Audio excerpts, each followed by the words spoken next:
Ah, vous me posez un piège, là. Tiens, c'est la question sur l'Ukraine, c'est la question qui fâche. Mais ça m'est égal. Fâcher les gens ne m'a jamais beaucoup gêné. Non, je crois qu'il faut essayer de réfléchir un petit peu en termes historiques, parce que dans le fond, ces terres sont marquées par l'histoire. Je crois qu'en russe, j'en suis pas sûr, mais je crois, Ukraine veut dire frontière. Et donc c'était la frontière entre le monde catholique et le monde orthodoxe. Ouais.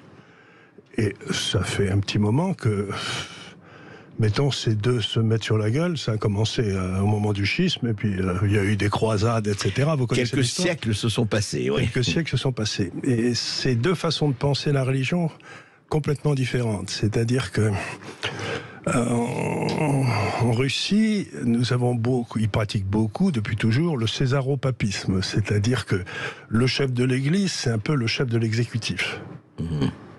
Et le grand personnage de l'Église rend compte aux tsars. C'est ça. Ça a toujours été le cas. Alors que nous, on a toujours eu la séparation entre l'Église et l'État. L'alliance du sabre et du goupillon, là-bas, est très forte. Très forte. Et le goupillon, il n'a pas grand-chose à dire quand c'est le sabre qui parle, quoi. Donc ça fait... Et ce à quoi j'arrive, c'est que je ne suis pas du tout sûr de ce que je vais dire, mais il me semble que cette crise ukrainienne, c'est vraiment une crise de la façon dont on conçoit le monde. C'est-à-dire que nous avons une certaine idée de ce que ce sont les libertés. Et eux, ils ont des idées complètement différentes et qui sont beaucoup plus ancrées dans leur religion, quoi. Nous sommes ancrés dans une religion laïque, qu'on le veuille ou non, depuis un petit moment. Certes. Et donc, je crois que quand je l'écoute parler Poutine, j'ai l'impression, mais encore une fois, je peux me tromper, j'ai l'impression qu'il considère que son devoir est de protéger les populations russes contre les saloperies morales qui viennent de l'Occident, que nous considérons comme des avancées importantes. Oui, c'est tout le schisme qui se passe, d'ailleurs, on le voit économiquement aussi, avec les pays dits émergents, le conflit de civilisation qui n'a jamais été plus fort. C'est un conflit de civilisation, c'est-à-dire que nous, on est arrivé au bout extrême de la glorification de l'individu, c'est-à-dire on disait autrefois, je pense, donc je suis, aujourd'hui on dit je ressens, donc j'ai le droit d'eux. Mais c'est pas l'idée de ces pays-là qui sont beaucoup plus fondés sur une unité géographique et culturelle qui les a opposés à toutes leurs... faut pas oublier que les Russes nous ont débarrassé des Mongols quand même, faut pas, qui étaient un petit peu un danger pour l'Europe. Donc et même un peu des nazis quand même. Et même un peu des nazis, beaucoup même des nazis. Et donc, ce que j'essaie de dire, c'est que présenter ça comme une lutte de la liberté contre la tyrannie. Contre la tyrannie, ça me paraît un peu simpliste. Surtout quand on sait que l'Ukraine est un pays, dans le fond, qui est comment dire ? Il me semble que... C'est un pays, bien sûr. C'est un pays, mais c'est un pays qui est bizarre, parce que tel qu'il a été découpé après la chute de l'URSS, vous avez à peu près un tiers de Polonais ou de Hongrois, un tiers de Russes et un tiers d'Ukrainiens. Oui, c'est toute la difficulté, effectivement. Et ces gens-là ne veulent pas vivre ensemble. Vous savez, une nation, c'est une volonté de vivre ensemble. Et on l'a bien vu quand il y a eu le coup d'État de Maïdan. Hein, 2014. Quelque part, quand les pro-ukrainiens ont pris le pouvoir contre les pro-russes, en virant un président qui était pro-russe, eh bien, ils ont commencé à mener une politique contre les Russes ukrainiens qui était tout à fait violente. Et on a essayé d'empêcher ça avec les accords de Minsk qu'on n'a pas fait respecter. Donc, c'est une histoire qui remonte à très très loin. C'est vrai, et qui ne se résoudra pas comme ça, c'est vrai. Mais effectivement, on le voit très très très bien, parce que il y a une guerre qui continue, qui est c'est pour ça que je parlais de ça, très financée, etc., de part et d'autre. Et on peut espérer quand même qu'on fasse tout, et c'est pas le cas, pour que cette guerre finisse, parce que qui en prend vraiment, c'est ce peuple ukrainien aussi qui en prend vraiment plein la face, si je peux dire. Mais je voudrais aussi qu'on revienne peut-être en France, qu'on revienne à EDF et qu'on revienne à Monsieur Lévy, qui sera bientôt l'ex-PDG d'EDF. Alors Charles Gave, écoutez ce qui se disait hier dans BFM Business. C'est intéressant et je vous demanderai de commenter cela notamment. Le sentiment global est pour donner qu'une seule illustration, celui qui prévaut en Allemagne, c'est que EDF est dans un état de désolation totale, c'est une enquête d'un magazine économique récente qui parlait en Allemagne, qui parle d'un manque, d'une mauvaise gestion, d'un manque de planification, d'une insouciance de l'actionnaire, donc de l'État, qui fait que maintenant c'est une entreprise délabrée et qu'on assiste à une débâcle, notamment du fait de cette question nucléaire en France, qui était de ce point de vue-là tout à fait imprévisible. Mais vous imaginez que c'est l'Allemagne qui va nous vendre son électricité nucléaire, enfin avec du gaz aussi, mais bon voilà, et nous on va lui vendre du gaz, vous vous rendez compte Alors, qu'est-ce qui se passe? Qu'est-ce qui s'est passé? Vous avez reçu 3 mois, vous avez parlé de l'Europe qui se tirait une balle, pas dans les pieds mais dans le ventre. Et aujourd'hui, il y a cette histoire de Jean-Bernard Lévy, PDG d'EDF, qui se fait virer, comme d'ailleurs, comparaison n'est pas raison, Pierre de Villiers, le chef d'état-major des armées, qui s'était viré. Qu'est-ce qui se passe? Mais il se passe un phénomène extraordinaire. Encore une fois, il faut revenir en arrière. Il y a 20 ans, à peu près 30 ans, la France dominait tous les aspects de la construction, de la production d'électricité. Si vous voulez, l'uranium, avec Areva, les centrales nucléaires, avec EDF, la distribution d'électricité, on contrôlait tout. Et puis, les écologistes qui ont commencé à avoir du pouvoir et qui ont commencé à pousser, c'était avec le gouvernement Jospin. On a fermé, par exemple, le Superphénix. Vous savez, c'était cette fusion nucléaire. Au minimum, on essayait de faire des recherches. Et les gens qui sont arrivés là, quand Jospin a fermé Superphénix, je le sais de source sûre, parce que j'avais des amis qui y travaillaient, il y a des gens qui sont arrivés, des écolos, et qui ont brûlé toute la bibliothèque. Ah oui, carrément. Donc, il faut bien voir que derrière cette espèce de haine du nucléaire et des matures fossiles, il y a un mouvement profondément anti-scientifique, de nature religieuse, qui disent que tout ça, ça fait du mal à Gaïa, là vous savez, la DSTR, et qu'il faut s'opposer à ça, et quel qu'en soit le prix, quel qu'en soit le coût, c'est-à-dire finalement, quel qu'en soit le coût pour les petites gens, parce que quand la consommation d'énergie baisse, c'est les petites gens qui meurent de faim, c'est pas les gros. C'est pas les gros, c'est pas les professeurs du secondaire. Donc, ce que j'essaye de dire, c'est qu'il y a eu un mouvement violent contre le nucléaire. Et ça a eu des implications très fortes, c'est-à-dire qu'aujourd'hui, par exemple, si on voulait commencer une nouvelle centrale nucléaire, on n'a plus les ingénieurs. Parce que ça fait 25 ans que tous les gars qui sortent des arts et métiers, on leur dit surtout tu vas pas dans le nucléaire parce que c'est fini, on va le fermer. C'est ce qu'a dit Jean-Bernard Lévy, d'ailleurs, il y a quelques jours, effectivement. On l'a plus parce qu'on veut rétablir les centrales nucléaires. Je rappelle juste, Charles Gave, que encore en 2021, l'année dernière, la France était premier exportateur européen d'électricité. Et le président actuel a dit que c'est lui qui honorerait la promesse de Hollande de fermer Fessenheim, ce qu'ils ont fait. Et puis ensuite, il a décidé qu'on devait fermer la moitié des centrales nucléaires dans les 10 ans qui viennent. Et vous savez qui était en charge du dossier pour fermer tout ça? C'est la première ministre actuelle. Ah oui, qui était ministre de l'énergie. Et elle n'a pas poussé, elle n'a pas couiné. Elle n'a rien dit. Elle n'a pas dit mais c'est d'une folie. Elle est ingénieure. Je crois qu'elle a fait Polytechnique. Donc elle savait que c'était une imbécilité scientifique, mais elle sait quoi, si j'ose dire, elle a accepté tranquillement. Donc, vous êtes le président d'EDF. On vous dit qu'on va fermer la moitié de vos centrales. Est-ce que vous les entretenez bien? Vous dites à quoi ça sert?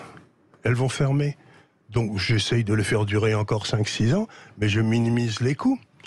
Et en plus, ce qu'ils ont fait à EDF, qui était simple et tout d'exécution, sous la pression de l'Europe, ils ont forcé EDF à vendre son électricité nucléaire à perte à des concurrents qui vendaient ensuite cette électricité à des tierces parties sans produire rien du tout eux-mêmes. Extraordinaire cette histoire. C'est-à-dire qu'ils ont fait un faux marché de la revente de l'électricité nucléaire.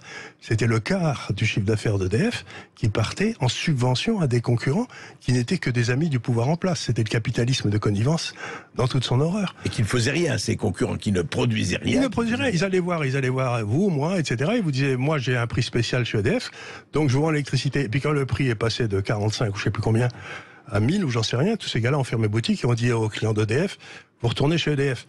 Mais à ce moment-là, les clients ont dit, EDF leur a dit, mais j'ai pas la capacité puisque je l'ai vendu. Ben oui. J'ai pas la capacité et en plus je l'ai vendu à terme. Débrouillez-vous. Débrouillez-vous, et donc EDF est en faillite, et le gouvernement la renationalise. Mais c'est vraiment une histoire qui n'arrive qu'en France, c'est-à-dire qu'on devait...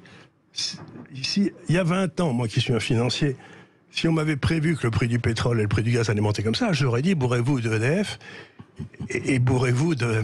Ben oui, très bonne action, ça va marcher. Ça ne va pas marcher, ils ont des coûts très bas, le prix va exploser, ils vont se faire des marges pas possibles. Et ben le gouvernement a réussi à mettre en faillite EDF, alors que c'était le producteur qui avait le coût le plus bas du monde. Formidable. Il faut quand même avoir fait de longues études pour faire un coup comme ça. N'oubliez pas. Voilà. Pourquoi? Écoutez, je crois que la principale raison, c'est quand même l'incompétence de ceux qui nous gouvernent. Outre d'avoir foutu en l'air EDF, bon, on a parlé, oui. Ils ont investi des dizaines et des dizaines de milliards d'euros dans ce que j'appelle les moulins à vent et les miroirs magiques. Vous savez, c'est... Les éoliennes et les panneaux solaires. Voilà. C'est ça. Ah, vous les appelez les moulins à vent et les miroirs magiques. Oui, c'est à peu près. Vous savez, on avait déjà découvert ça au moment d'Archimède, donc il avait... bref. Donc les moulins à vent, bon. Oui. Et comme ça, s'il n'y a pas de vent, il n'y a pas d'électricité, puisqu'on ne peut pas la stocker. Et comme quand il n'y a pas de soleil, comme par exemple la nuit, ce qui arrive assez fréquemment quand même, il n'y a pas d'électricité. Donc, devant chacune de ces positions censées produire de l'énergie... Et qui sont intermittentes, en vérité. Qui sont intermittentes, on a à chaque fois collé une centrale pour faire de l'électricité au cas où les deux autres ne marcheraient pas. Et vous savez à quoi on l'a fait, cette centrale? On l'a fait au gaz. Donc, ça me rappelle l'histoire de la ligne Maginot, dont on m'avait raconté, je ne sais pas si c'est vrai, que l'usine d'électricité était à Strasbourg. Comme ça, il suffisait que les Allemands donnent un coup de canon sur la... À portée du canon allemand. À portée du canon allemand. On peut pas... juste avant au moment de la guerre, ils ont changé, Bref. Ce que je veux dire par là, ça fait quand même 20 ans qu'on nous casse les pieds avec la transition énergétique.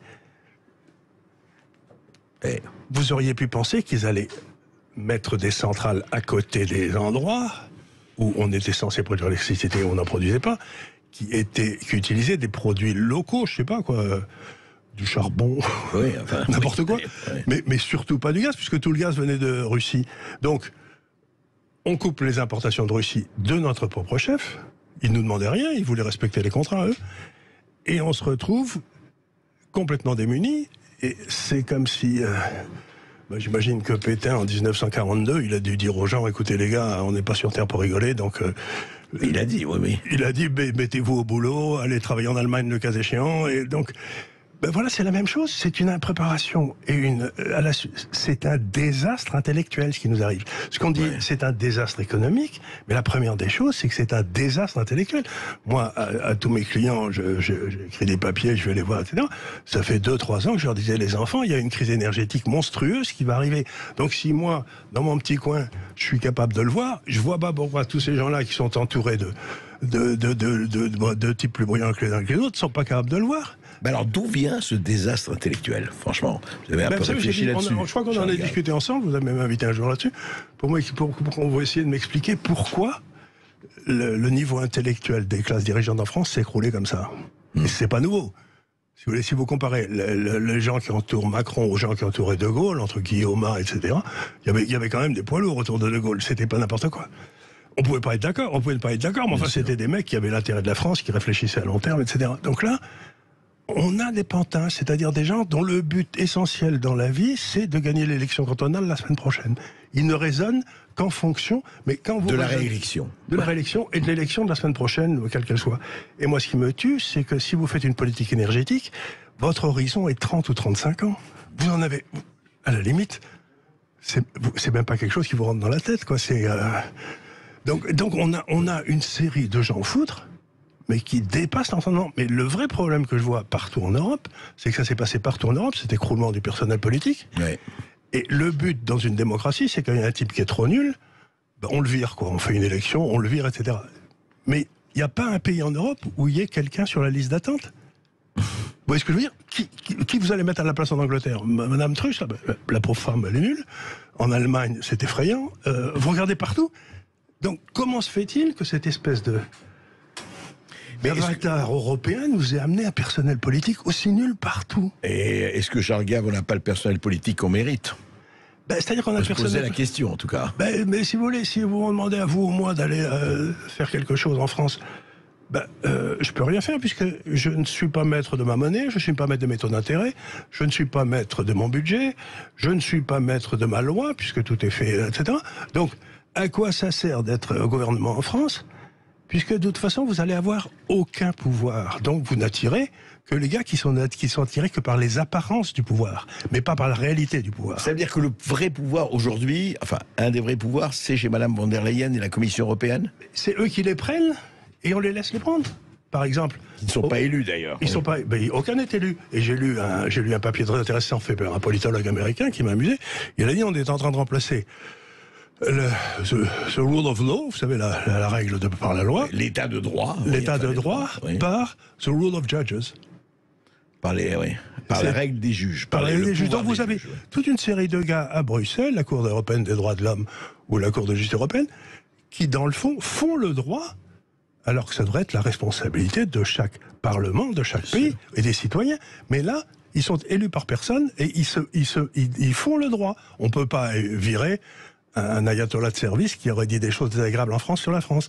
On est obligé de demander la permission à Bruxelles, qui nous la donne ou qui ne la donne pas. Donc, on a une perte monstrueuse de souveraineté en France et qui n'est pas compensée par une montée en puissance de l'Europe qui ferait le boulot de protéger, par exemple, les frontières européennes. Oui. Donc, qui jouerait un rôle de médiateur entre la Russie et les États-Unis, par exemple. Enfin, et qui s'est couché dans les États-Unis avant qu'on ait eu le temps de dire ouf. Ouais. Donc on a... C'est une trahison des élites, vous savez, comme l'avait dit... La trahison des clercs, vous parlez, effectivement. On a une trahison, mais extraordinaire. Et les Russes ont continué à nous en vendre pendant un petit moment parce qu'ils continuaient à... ils respectaient les contrats à long terme, donc ils ont continué à nous en vendre. La plus grosse partie du gaz français n'a pas été acheté à 1000, mais probablement à 200, 300, vous savez, celle qui est parce que c'était les livraisons. Bon.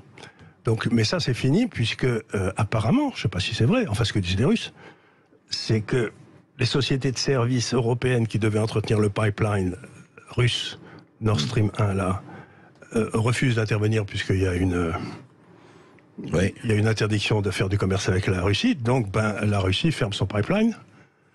Et ce qui est rigolo, c'est qu'elle nous dit, dites les gars, si vous voulez, on en a fait un, deuxième, qui s'appelle le Nord Stream 2, qu'on a fermé avant qu'il marche, parce que vous voulez plus acheter notre gaz. Est-ce que vous voulez qu'on vous envoie le gaz par Nord Stream 2? Mais comme Nord Stream 2, c'est un peu le diable, non, ils avaient, donc on ne reçoit plus de gaz russe, on ne va plus en recevoir. Donc ça va faire un hiver un peu long, surtout s'il est froid. Mais alors qu'est-ce qui se passe? C'est qu'il y a une partie du gaz russe qui part vers la Chine, où on fait ce qu'il faut faire, et on la met dans un méthanier, qui traverse la Terre entière. Et on la ramène en Europe. On la ramène en Europe. Donc l'Europe achète du gaz russe, mais ça s'appelle du gaz chinois. Du gaz chinois, alors qu'ils en font pas des masses, les Chinois. Hein. Ouais. Mais on l'achète en dollars et 2 fois plus cher. D'accord. Comme on achète du gaz de schiste américain, par exemple. On achète du gaz de schiste américain, mais les Américains, ils n'ont pas tous les bateaux qu'il faut, il n'y a pas toujours les ports pétroliers pour le faire, etc. Ouais. Donc, ce qui se passe, c'est que, c'est ce que j'avais expliqué quasiment le premier jour, je devais être ici, d'ailleurs, après le début de la guerre, c'est que j'avais dit, vous n'avez pas l'air de comprendre quelque chose. Monsieur Macron avait dit, on va mutualiser nos achats en Europe, comme ça on aura des meilleurs prix. Mais je leur avais dit, s'il y a une pénurie de gaz et de pétrole, vous pouvez mutualiser tout ce que vous voulez, vous n'aurez pas de meilleur prix parce que c'est le vendeur qui fait le prix. Bien sûr. Et c'est personne d'autre. Vous mutualisez pas la demande, l'offre, pardon. L'offre, il y en a. Donc j'avais dit, il n'y a pas assez de gaz, il n'y a pas assez de pétrole, donc leurs prix vont monter. Et M. Macron peut mutualiser tout ce qu'il veut, il n'aura aucun rabais, c'est du pipeau, c'était n'importe quoi. Alors ça se passe comment concrètement aujourd'hui? Il y a la Chine, vous avez l'Inde aussi, je crois, joue son rôle. L'Inde se fournit en pétrole russe. Mais ce qui est intéressant, c'est que les Européens ont décidé qu'ils allaient essayer de mettre une espèce de prix maximum sur le pétrole européen, sur le pétrole russe. Oui, c'est ce que dit Ursula von der Leyen. Mais on va mettre ça. Pas le plafond. Oui. Un plafond. Vous n'aurez pas le droit de gagner plus que tant, sinon on vous assure pas. Mais bon, il est vrai que l'assurance mondiale dans le monde est au Lloyd's, à Londres. Lloyd's, oui. Mais si vous imaginez que des pays comme la Chine et la Russie n'ont pas des assurances à eux qui peuvent assurer leurs bateaux, c'est d'un enfantillage. Encore une fois, c'est surestimer la puissance qui nous reste à nous autres Européens ou Américains, ce que j'appelle les gouaillots, vous savez, les BRICS. Les non-BRICS, oui. Eh bien, les BRICS, le Brésil, l'Inde, la Chine ont déjà dit votre cap sur le prix pétrolier, vous pouvez vous le mettre vous le voulez, mais nous, on le respectera absolument pas. Et si vous imaginez que Mme von der Leyen fait peur à Xi ou à Modi, ça me paraît complètement idiot. Donc, on a des gens qui s'agitent comme s'ils avaient le pouvoir. Ils font des bruits comme s'ils avaient le pouvoir. Vous allez voir ce que vous allez voir. Mais ça me rappelle, vous savez comment il s'appelait, Comical Ali de Saddam Hussein, quand il était là et qui disait, vous allez voir ce que la branlée qu'on va mettre aux Américains, on voyait les tanks américains qui arrivaient derrière lui, il les avait pas vus, quoi. Donc, le gouvernement européen aujourd'hui, c'est Comical Ali.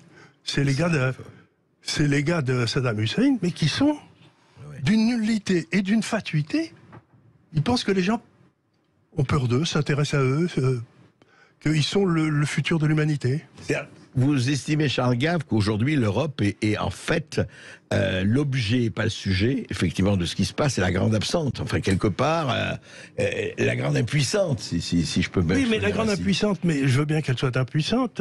C'est pas, par exemple, la Hollande et la Belgique étaient impuissantes contre les troupes nazies en 1940. Bon, ben, il y a des moments où vous êtes impuissant, vous ne pouvez rien, quoi, parce que vous êtes simplement plus petit et pas assez armé. Rapport de force. Rapport de force. Oui.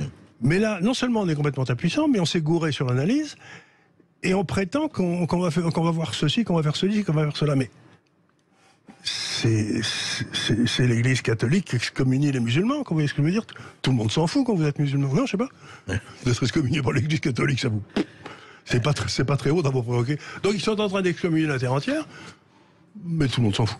C'est-à-dire que c'est devenu un non-objet. L'Europe est sortie complètement de l'histoire en tant que sujet de l'histoire. Elle est maintenant une espèce de vague truc. Et ce qui veut dire que l'Europe aujourd'hui, c'est terrifiant, mais a le coût de l'énergie le plus élevé du monde. C'est pas oui. Ça, c'est nouveau, ça. Alors qu'avec nous, la France, à l'électricité, on aurait pu se débrouiller très bien. Elle a le coût du travail le plus élevé du monde, l'environnement réglementaire le moins favorable du monde, et un manque de capacité de décision totale, ayant dépensé tout ce budget pour le Covid, etc. Donc, l'économie européenne va s'effondrer. Puisque on est concurrentiel en rien. Les parfums et les vins, peut-être. Oui, les parfums, les vins, mais c'est pas ça qui fait une économie, j'en demeure d'accord avec vous.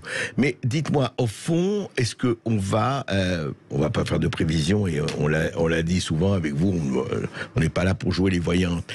Mais quand même, à un moment donné, est-ce que cette situation, franchement, peut se prolonger sans provoquer à un moment donné, étant donné qu'ils nous le disent tous, il y aura des raréfactions, il y aura des réductions, etc. On voit les Suisses qui veulent mettre une police, attendez, pas le chauffage, etc. Attention, des sanctions énormes. On voulait faire une police du climat ou de la température. Ici en France, on la fera pas, mais...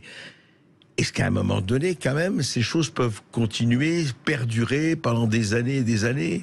Ça paraît regardez l'imbécilité, si je peux me permettre, ça fait 70 ou 80 ans qu'elle perdure en Argentine. Ouais. C'est quand vous avez des types complètement nuls au pouvoir et qui ont capturé toutes les formes d'art pour arriver au pouvoir, d'exercice du pouvoir et tout, vous vous enfoncez perpétuellement, les gens les plus brillants quittent le pays, vous restez avec les crétins et qui continuent à réclamer plus de ceci. Ou ceux qui n'ont pas les moyens, ils ne sont pas crétins, mais ils n'ont pas les moyens de quitter le pays aussi. Oui. La plupart des gens qui sont en Argentine, quand même, ils sont arrivés d'un autre pays, leurs parents ou leurs grands-parents, donc ils savent qu'on peut bouger. Parce que si vous avez toujours été paysan dans la Creuse depuis 10 générations, vous dites non, je vais rester ici quand même. Bien sûr. C'est pas la même chose. Donc non, mais le vrai problème, il y avait un historien anglais que j'aime beaucoup, qui s'appelle Toynbee. Arnold Toynbee, oui. Arnold Toynbee, qui avait écrit un livre qui s'appelait Study of History, l'histoire en français, qui est un grand bouquin qui fait 1000 pages, mais dans lequel il disait, dans le fond, le rôle des élites, c'est de répondre aux défis qui se posent au pays. Ah, bien sûr. C'est leur rôle et on les paye pour ça. On les paye pour ça. Et ils ont demandé à l'être. Ils réclament leur titre d'élite. Et donc, il disait, si l'élite ne réussit pas à répondre à un challenge, ce qui se passe à ce moment-là, c'est qu'on change l'élite. Parce qu'il faut des élites. Il faut des élites. Pas celle-là. Donc, l'embêtant, comme je vous l'ai dit, c'est qu'il n'y a personne dans la liste d'attente. Ouais. Donc, il dit, s'il n'y a personne dans la liste d'attente, s'il continue sur les mêmes erreurs, deuxième possibilité, il y a un changement de régime. Ah oui, il peut y avoir des soulèvements, comme dit Michel Maffezoli. Vous savez. Voilà, il peut y avoir des soulèvements, un changement de régime, c'est-à-dire que on les empale, on leur file des coups de fourche, et puis il y a des gars qui étaient de l'autre côté de la fourche qui prennent le pouvoir. Bon, la Révolution française, c'est la Révolution. Bon. Et puis le troisième, c'est que si ça marche pas non plus, vous avez le changement, non pas d'élite politique, mais de régime. C'est-à-dire vous passez de la royauté à la République, ouais, je veux dire, la Révolution française, allez. Et puis le dernier, c'est que vous avez le changement de la disparition du pays et le changement de civilisation. Ouais. Et je ne sais pas où ça s'arrête chez nous, mais ce que je sais, c'est que si on continue à interdire le premier, derrière, il n'y a que des solutions violentes. Ouais. Et c'est ça qui me fait très peur, c'est que je ne vois pas d'autre solution que d'aller leur taper sur la tête. Oui, c'est le problème, c'est quand il n'y a plus d'issue, évidemment, quand le réel ne frappe plus la porte, il enfonce la porte, voilà. Et puis les fenêtres, et puis tout le reste. Non, voilà, ce que vous dites est très important, parce que dans le fond, le but de tout le monde, ce serait de chercher des solutions politiques. C'est-à-dire qu'un homme de bonne compagnie, si c'était le cas de M. Macron, démissionnerait en disant, écoutez, j'ai failli, je vais prendre ma retraite bien que je sois jeune, et puis maintenant... on va essayer de faire autre chose. Enfin, il lancerait un mouvement pour l'initiative populaire, pour le référendum. Il nous met des commissions à la noix, qui sont... la refondation et autres. La refondation, je sais pas, tout ça, c'est du pipeau. C'est pour faire travailler des petits copains qui leur permettra d'avoir 13 ou 14 retraites de l'État. Ouais,